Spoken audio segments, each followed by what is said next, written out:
Okay, ready to start Voyage of the Pandora. And I think these are from Fiery Dragon Games. They felt right for this kind of game. I don't know why, but I decided to use them. They're pretty nice. So, I've set up my ship, my tour time. There's not a lot else to do at the beginning. Writing my sheet. Here I've got all the hit points for the different things. This is a line for the intelligence for everyone. And then here's all the different tools that I have. As tools are damaged, I'll mark them in pencil with some kind of dot or something. If they're destroyed, I'm going to put X's or slashes to count off the ones that are actually destroyed. Some things will get destroyed simply because it's better to take hits on tools than it is to take hits on characters at times, or certainly on your supply status. Well, not so status, but the supply values you have. There's something about this game that kind of reminds me of looking for another random game, which I can't find offhand. I'm thinking Death in the Woods, Outdoor Survival, which should be kicking around somewhere up there, but God knows where. Oh, there it is. There we go. In terms of, like, you know, you've got these fixed maps and you sometimes end up where you're like limping back home. But this is actually an interesting game where Outdoor Survival is not. I don't know why I have it up here except to make photo. Okay, so we're going to roll for the intelligence of each character. And all this is you roll a die and compare. There should be a chart for this, but there isn't. So let's see, the commanding officer. I roll a 6. That means he's going to have an intelligence of 9. And this is all pretty simple. It's just a fixed chart. I'll come back once. So 6s give you 9s. 1s give you 6s. 2s and 3s give you 7s. 4s and 5s give you 8s. Ended up with a kind of nice distribution, but slightly skewed in my favor, which is cool. In terms of the ratings of the commanders, I have to think about that and see where I'm going to go. But the big thing here is, at this point in the game, is figuring out your initial path. And then, well, just following it and seeing where you come across and what you get. There's kind of an advantage to going to safe planets first. This is like a really iffy planet. Now, it's small, but it's close, so it's going to probably not be terribly habitable. That could be a dangerous thing where you lose characters in something like that, where maybe you wouldn't if you go, say, to Piccolo. But I don't like missing a planet, although I can catch this on the way back just as easily as I can catch it on the way in. So it's kind of an iffy choice. Do you land on this planet first off? I'm thinking 1, 2, 3, 4, 5, 6, 7, 8, 9, 10, 11, 12, 13... 14, 15, 16, 17, 18 gives me 12 exploration turns. 1, 2, 3, 4, 5, 6, 7, 8. That gives me 4 spare turns, essentially. That may be cutting it a little close, though. Of course, I don't have to go down here. I could cut back down. So we'll see. Now, I think the way we should open things up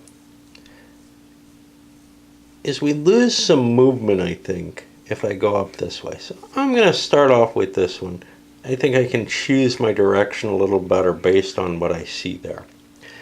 And we're going to go to Mephisto. And let's see how this all works. I just spent a point. Now, actually, I missed a step here. You're supposed to start off at paragraph 201, and we'll read that. But this is your start of the game paragraph, really. And that's all it's used for. Outfitted, checked, and checked, the Pandora departs from the Watkins Memorial Exploration Depot in Creighton System. Wow. I wonder what the connection between Creighton and Watkins is. The FTL drive is activated, blah, blah, blah. Choose a planet on the display and conduct interstellar movement. Okay, well, I have to check to see if interstellar event happens. I only moved 1 hex, though, which is one advantage to this. I think that makes it very unlikely for an interstellar event, because I roll 2 dice, right? And I gotta get a 1 or less. if that's what I'm correct with.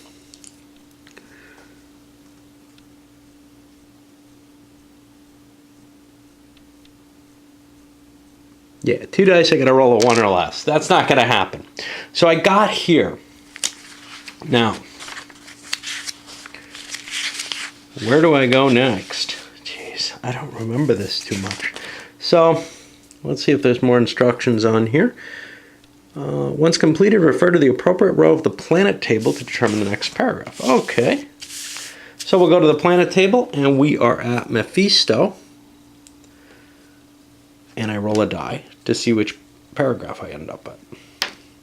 And I get a 3, that's 102. So now, and this is kind of a problem, is that the tables are in the same rule book. I could see cutting it apart, but I don't like doing that. Orbiting Mephisto, gravity, Earth-like. So here's what I do here. I'm not going to do this in this much detail again, but I grab the gravity and I give it Earth-like, which is surprising because it's a small planet. Atmosphere is poison. So I mark the atmosphere as poison. Now that causes a problem. I'm going to have to wear my enviro rigs for that, which means my characters will be flipped over to this side, and it's conceivable that enviro rigs can be destroyed. Of course, the characters will suffer if that's the case. Hydrograph 0%. Geology is active, which means there might be volcanoes there. I'll mark that like that. Life support value is 4. Now that's going to affect how often I have checks to make for supply. If the planet will be explored, I see 5.0. I roll a die after setting up my expedition, and then we'll get either 1002, and I can check these because they're right there. 1002 will be in this kind of rocky terrain. That's a possibility.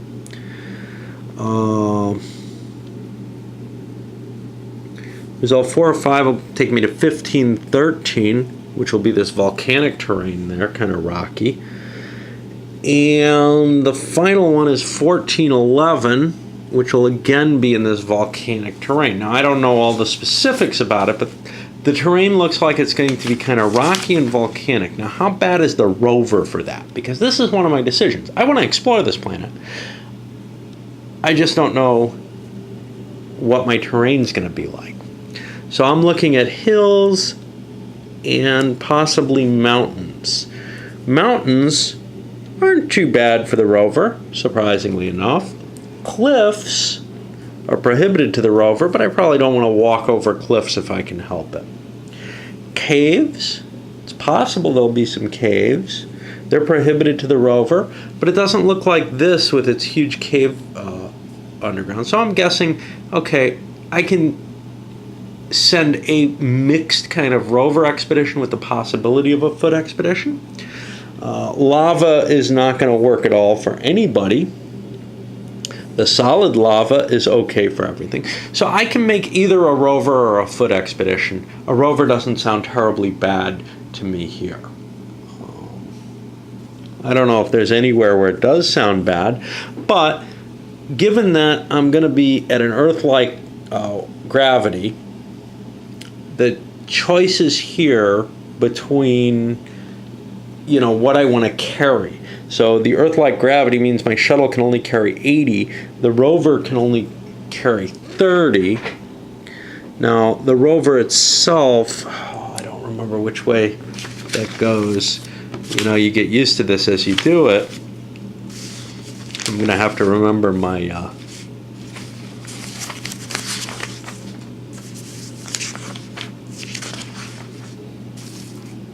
Okay, so equipment, its weight is the first number on top, the 20.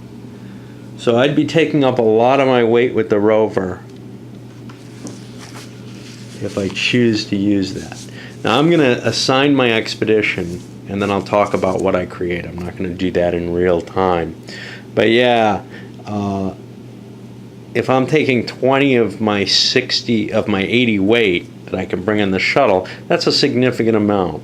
That becomes harder as you go to heavier and heavier planets. So the larger planets are more dangerous or more difficult to explore. Well, I'll try to figure out what mission I want to send. I put together a kick-ass mission on an Earth planet. That 80-point limit for Earth-like, and also the 30-point limit for the rover is an issue. So I can only carry 30 points of stuff for the rover. My first thought had been, hey, I'll bring the science officer, the maintenance officer, the Securobot. Well, that's 29 weight already. The rover's overweighted, so I dumped the science officer. I'm only going to send one human down. I have to send a human down with the shuttle. So I've got 10, 19. I'm going to bring a couple of kits. That's 24, 25, 26, 27, 28, 29, 30. I've got too many weapons here. I'll get 2 more supply. Okay. So what am I at? 19, 20, 21, 24, 26, 27, 28, 29, 30, 31, 32, 33, 40, 53 for the weight of the rover, plus 27 supplies. Now, is there more that I'd like to carry? I'm only carrying 3 E-cages, but chances are I'm not going to be bringing a lot of stuff there. The turbo laser is a nice weapon, but I don't want to carry something. I'm going to carry the holographer too, because that doesn't cost me any supplies. The scanner does, and I'll cut that down to 25 supplies. That's supplies that's going to be on board the shuttle. Now, everybody is on the shuttle at this point. This is my group, the other crew that I've selected here, or that I haven't selected. These are guys who aren't going, robots I'm not bringing, whatever. And it's not clear whether or not you can, exceed the countermix, but it's not very useful, I think, to do so. I've got one good capture combat in the Specibot. He's supposed to grab specimens. I've given the maintenance officer the net gun, which will increase his capture combat. I've given him a couple of kits to help fix things. A climb kit, because I expect the mountainous territory might be difficult, and I might want to be doing some stuff on foot anyway. The holographer, obviously the rover, the E-cages. I've only got 3 of them. I might want more, but the holographer is good for taking pictures. So, that's my expedition that I've gathered. Now, I'm on paragraph 102, which luckily enough I can remember. I didn't bother writing it down or anything. And I'm going to roll a die. The planet will be explored. So I roll a 5. I'm going to go to hex 1513. That's where the shuttle settles down. Right in here. And I will check paragraph 118 for further instructions here. The shuttle is set down on the edge of a solidified lava flow. To the west, an active volcano spills across the landscape. There we go. The climate is Saharan, so I have to place my climate counter there. I'll put it there. I don't remember what number I'm on. 118. Add 1 to the life support value. That puts it up to 5. This is bad. This means I eat up supplies quickly. You want life support to be very low, but this is an unpleasant area, and I wasn't really realizing that. Deploy the characters, bots, and tools in the expedition display and explore the landing hex. Okay.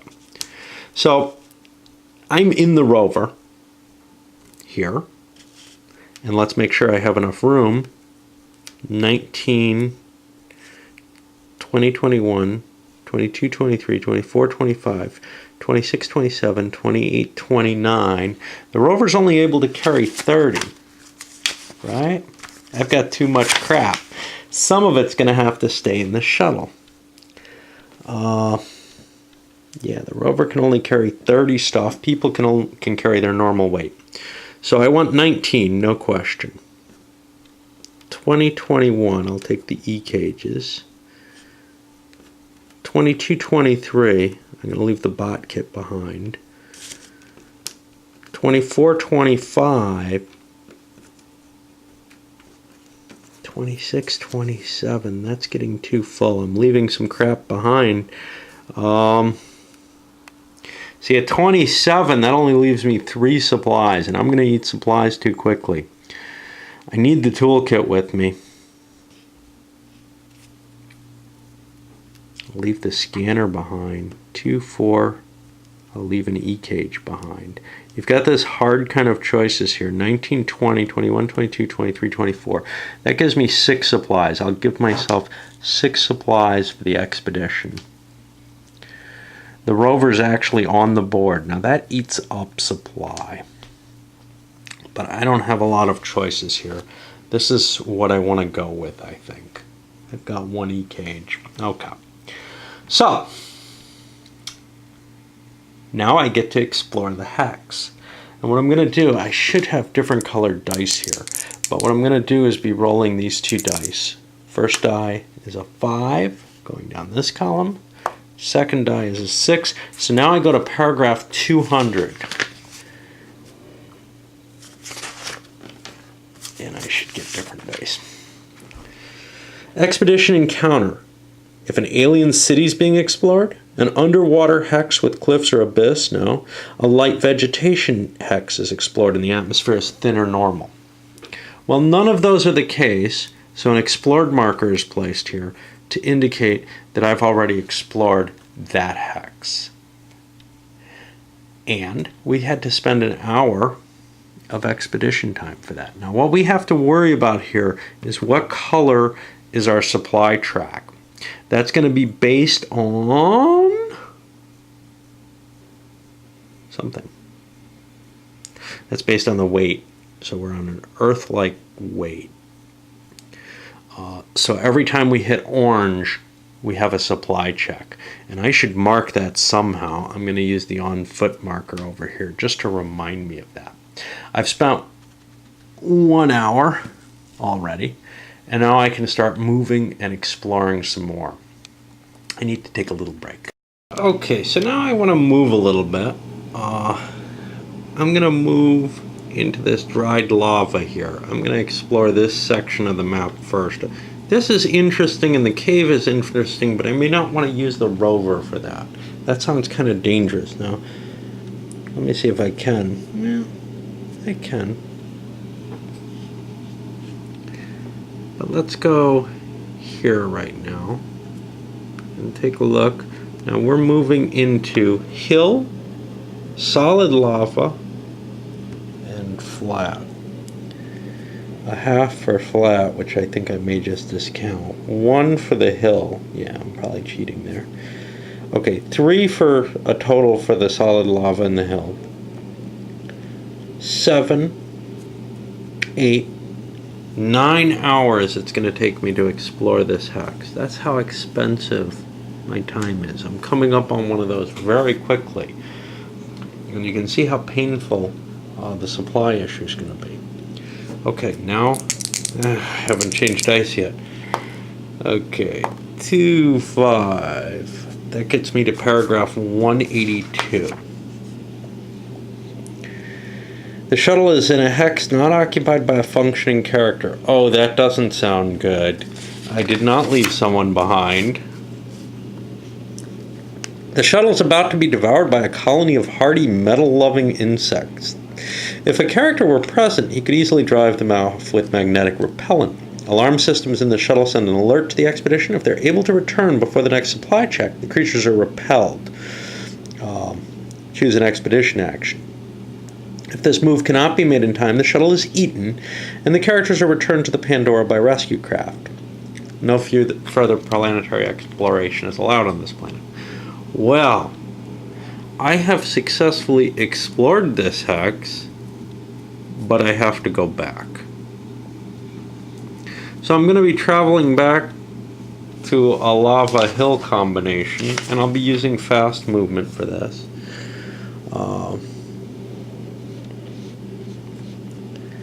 1, 2, 3 and a half. So I'll make that 4 because I'm rounding up. Last time I didn't pay my half. 1, 2, 3, 4. And I've driven them off. Now with fast movement, let me look this sucker up. This is kind of worded strangely.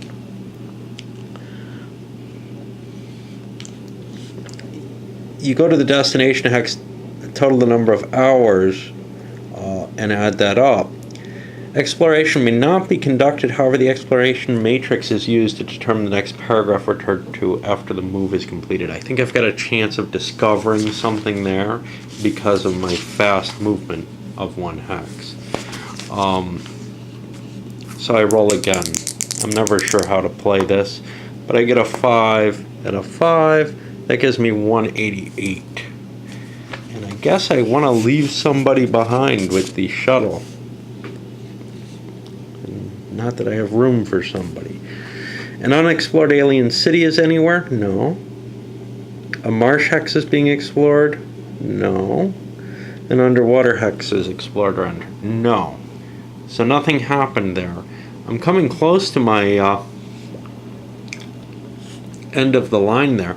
I'm going to take a look at what this crag looks like. In order to go there, I'm going into flat terrain, which only costs a half. The abyss doesn't cost me anything, but I want to explore it. So it's going to cost me 1.5 movement points, or 1.5 expedition points.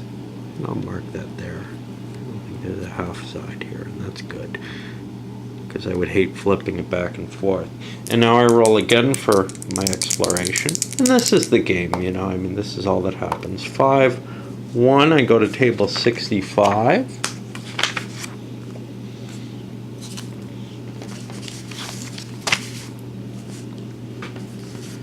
Woohoo! And you can see we're a limited number of these tables. Okay, an alien city is explored? No. A cliff hex is explored? No. An underwater hex is explored? No. So I just get an explored marker. The key to these explored markers is I can't explore them again. I can't try to get an encounter from them in that way. Okay, so let's continue up into... Yeah, let's go into this cheap plains here. I can always drive back pretty quickly. That's going to cost me another half plus 1 for the supply modifier. I'm unlikely to find anything in this. I'm going to have a supply check at the end of this, I believe. Let's see what we get. 4, 4 gives us 168. I hope it's not the bugs that are back, because they're really annoying. Okay, I have not used a supply modifier for a pond during the current expedition. No alien city, no glacial ice. I'm in a flat hex with no vegetation, and the atmosphere is not normal though. The atmosphere would have to be normal, so all I get is an explored marker here. And now let's check the supply rolls, which I've explained, but I don't really remember terribly well. And let's see if we eat our supplies and get hurt or anything like that. Okay, first of all, we have to calculate how much supply we use. 2, 3, 4, 5. And I roll a die. I eat 5 supply to begin with. And now the life support value and the terrain supply modifiers. Okay. I have to find the terrain supply modifiers. It was clever of me to be in a flat hex, probably. Oh, this is... Jesus, I spent supply modifiers instead of exploration costs. Oh, those are probably more expensive. Okay, well, I'll cheat in my favor here. So my terrain supply modifier is only +1. So I've got a supply value of 5. Now, if I don't roll a 3 or higher, I'm going to take some damage. I roll a 2, which means I have to eat 2 supply. There goes 1. Where does the other one go? I think I'm only allowed to damage things that need supply. I don't really want to damage my rover. I can take a hit on my maintenance officer. That hurts my portage capability. Or I could damage my bot and drive back here to repair it. I think what I'm going to do is I'm going to take damage on my bot. And then I'll fast move back to here. Now, I screwed up, obviously, by using supply modifiers, but I'm not exploring anymore. So this is a half plus 2, 3.5. That's going to be 4 movement to get me here. 1, 2, 3, 4. I need supplies anyway, so I wanted to go back. And now I make another exploration check. Even though this isn't really exploration, I get 56, which I may have gotten before.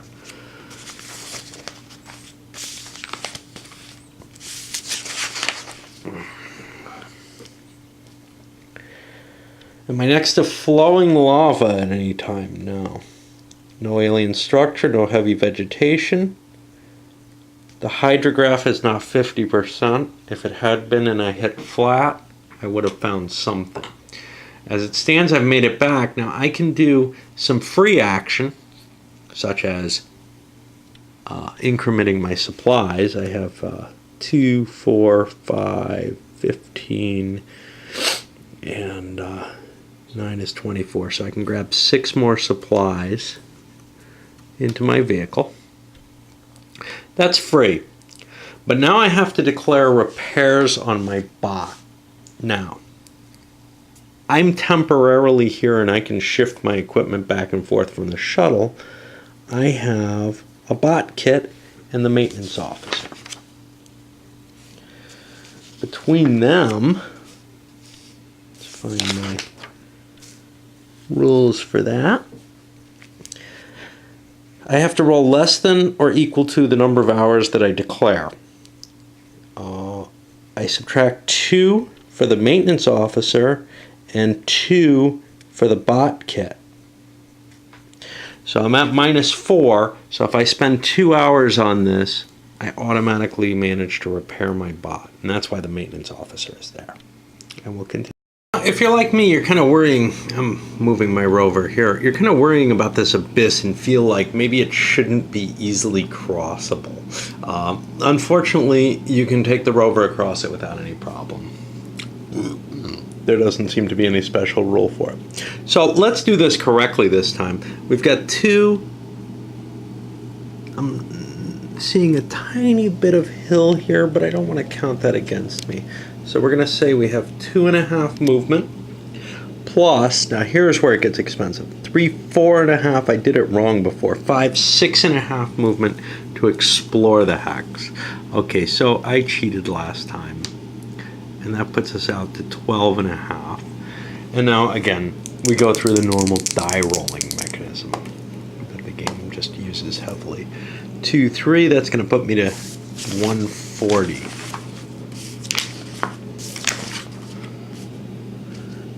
An alien city hex, a marsh hex, or glacial ice. None of them are the case. So I'm here. Now I'm getting close to another supply check, but I'm going to just keep going. 2.5. I wish I had these charts all, separated. 2.5 plus, flowing lava is expensive. Oh no, for that. 6.5. 7, 8.5. I probably miscounted this one too. Okay, 8.5. That's the half. 1, 2, 3, 4, 5, 6, 7, 8. I've passed the supply check. I got to deal with that, but only after I do my exploration. So I get a 3, 5, which is 184, and that looks like it's over here. Atmosphere is poisonous or corrosive and at least 1 bot's in the expedition. That applies. So I go to 155. That short circuits the other things. I don't have to worry about them anymore. So what was I at? I was at 155 I gotta go to. This doesn't sound good. Destructive elements in the atmosphere cause the bots to deteriorate. If it's poisonous and the maintenance officers in the expedition, 1 endurance point must be removed from any one bot during each supply check for the remainder of the expedition. Okay, I'm going to keep some notes on that. So this is Mephisto, because I may have more than one. 1 endurance per bot. For the bot per supply.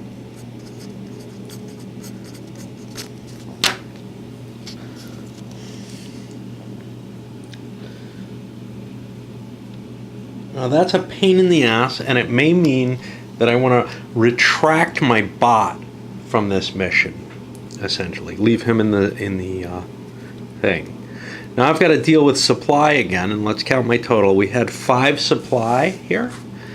So we roll a die to see how much we eat. We rolled a 4. 4 goes into 5 only once, so I only eat 1 supply for that. And now my supplies for the terrain are at 4. 9 for solid lava, 10. That could be very expensive. I have to eat 10 supply. So I've got 5 hits I've got to take. And I'm going to say my bot took his hit here. Well, 5 hits is a lot. That is the maintenance officer's health, basically. 1, 2, 3, 4, 5. Now this is a problem. And I've also moved 1, 2, 3, 4, 5 more beyond the supply check. So I'm going to have to fast move back, I think. I'm not very healthy right now. So we do that, and we go through the lava, which is 2.5, 3, 4, 5, 6 more hours. Out to 11. You can see this expedition's not going very well for me. I'm back at the supply center, and I'll spend 2 more hours to fix my bot. That's automatic. The fact that he's fixed is helpful to me. But now, can I heal my maintenance officer here? Well, let's look at healing. I do not have a medikit with me on the spaceship, do I? I didn't bother to bring one. I may need to bug out of this planet, which means I did not do a good job. And it's just a factor of this game. When you land on kind of an iffy planet like poisonous atmosphere or something, there's a good chance you're going to run into problems. The fact that this is close and that it's not one of the tiny planets, the light supply check or near weightless are very good. Once you hit the Earth-like, you're beginning to get into trouble. Oppressive is going to come with these larger planets, or the giant planets. Large planets here, it's the small planets that are likely to be Earth-like. So you really only have a few planets that are really valuable to explore, as it were. All right, so let's check to see if I can heal myself. I can spend hours, and if I get less than the number of hours, I get one endurance point back. Well, I'm gonna park everything in here, including my rover. The rover, it's important that I park that for the simple fact that that eats supply. The robot doesn't eat supply, and the rover doesn't eat supply if I've got them stuck here inside the shuttle. Now the rover, I don't think can go into the let's put these guys here. This is actually all on foot right now. The rover can't actually go, I think, into the cave. And I kind of want to explore that cave. That could be neat. Other than that, I'm not sure how much more I want to explore. Now, the more hexes you explore, the more chance you have of finding something cool. But I don't feel like my odds of surviving this are going to be very good without the robot, and that's going to deteriorate quickly. And I can't send a different mission down. I chose my mission. I explored the planet. Now it's time to go on if I don't finish this up somehow. So I may want to try to get into here. We'll see how we get with that. Okay, so I would like to heal some of the damage that I've accrued. I have an eraser to allow me to do that. If I pick 1, 2, 3 hours, that gets me to a supply check. That gives me almost no chance of surviving, though, of getting any bonus. So what I want to do is go, say, 8 hours, trying to heal myself. Let's make it 9. That seems like it's a better chance. I roll an 11, which means I didn't heal myself, but I did hit a supply check. Now, my supplies at this point are only 2 for myself. I do not expend any on my own. And now for this, it's 4. I got that stupid lava, which puts me up to 8. And I can't just sit in the shuttle, unfortunately, as far as I can tell. So I'm at 8 because of the lava. 9, 10, which is a painful amount. I eat 10 more supply. Now I'm at the shuttle, so I essentially am going to say I have room to grab all of this. With my supplies down to 3, I'm more or less about to call this, but I want to heal some more just because I'm here. So I'm going to go 1, 2, 3, 4, 5, 6, 7, 8, 9. I'm going to remain 9 more. I'm going to bug out of this situation. I heal 1, which means my dude gets rid of one of his boxes. Now you can heal more quickly here, but I don't have the supplies to stick around and do that. So I'm going to boost off. And essentially, this planet is done. My mission is pretty much a failure in the sense that all I get is 1 point for exploring the planet, and I found nothing. And I can't go back to that planet. I've expended my effort on it. Now, I forgot to spend a month to explore the planet. Theoretically, I get a little explored marker here. But the truth is we're going to run out of explored markers if I use that.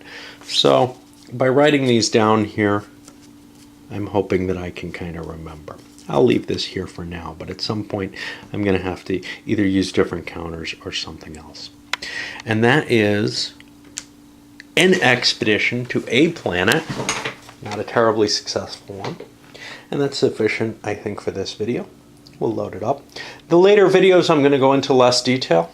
I don't think that I have to show the system so much as discuss the story as it's unfolding.